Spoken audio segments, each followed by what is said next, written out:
Episode में हम लोगों ने देखा कि जैसे ही राधिका मतलब वहाँ आहाना से मिलने जाती है, आहाना जो नागमणि होती है वो राधिका के हाथ में दे देती है। उसके बाद होता ये है कि जितने घर वाले होते हैं वो सारे वहाँ पे आ जाते हैं और उसका जो उसकी पोल होती है वो खोलने की कोशिश करते हैं। तो वहाँ पे आहाना अपने असली रूप में आ जाती है और सबको मारने की कोशिश करने लगती है। उसके बाद तुरंत ही वहाँ पे आर्यमन आ जाता है और आर्यमन आ जाता है तो घर वाले उसको बताने लगते हैं कि ये एक नागिन है और ये हमें मारना चाहती है और ये हमारे पूरे परिवार को ये करना चाहती है।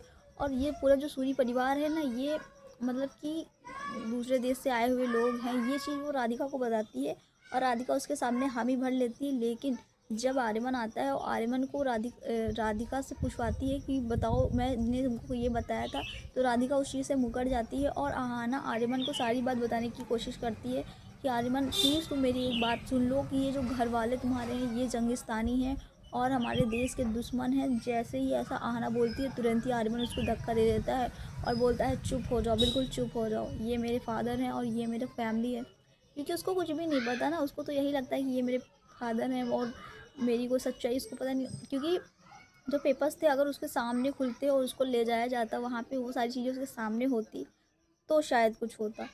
राधिका जो है मतलब सब कुछ जानती है और आहाना ने उसको अपनी सच्चाई भी बता दी है कि ये नागमणि मुझे कैसे मिली है और मैं कौन हूँ, मतलब वो नागिन है ये भी उसने बता दिया है। उसके बावजूद आर्यमन उसकी एक बात भी नहीं सुनता है और अपने घर वालों को लेकर के वहाँ से चला जाता है। उसके बाद जो आहाना है वहाँ पे वो राधिका से रो रही होती है कि देखो मेरा आर्यमन मेरे पे यकीन नहीं कर रहा है, मुझे विश्वास नहीं कर रहा है और ये सारे के सारे घर वाले चंगिस्तानी हैं और हमारे दुश्मन हैं, हमारे देश के दुश्मन हैं, हमारे देश के लिए बहुत बड़ा कुछ प्लान कर रहे हैं। ये सारी चीज़ें वो राधिका से बोलती है और राधिका उसके बाद तुरंत ही उसके ऊपर नागमणि का यूज़ कर लेती है, उसकी सारी पावर्स चली जाती हैं और वहीं पे नदी के अंदर उसको डाल देती है। और उसके बाद वो जाती है अपने पापा के पास और बोलती है बाबा देखिए मैं आपके लिए नागमणि लेकर के आई हूँ जिसके लिए आप इतने टाइम से इंतज़ार कर रहे थे।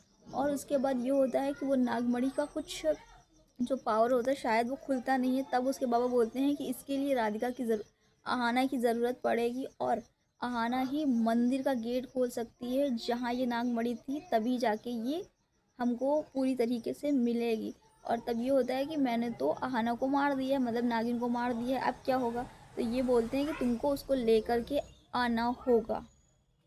और उसके बाद दूसरी तरफ जो भरनी होती है, भरनी को बोला जाता है कि जैसे तुम्हारी जो मालकिन थी, मतलब जो तुम्हारी जो नागिन थी तुम्हारी जो भी थी, उनको मैंने मारा है वैसे सेम तुमको भी मार दूंगी। क्योंकि भरनी ये बोलती तुम बहुत गलत गलत फहमी में हो, नाग रानी अभी नहीं मरी हैं और वो लौट कर आएंगी और तुम्हारा अंत करेंगी, ये चीज़ तुम याद रख लो। क्योंकि उसको मतलब जो भरनी होती है उसको पता चल जाता है कि राधिका एक ड्रैगन है।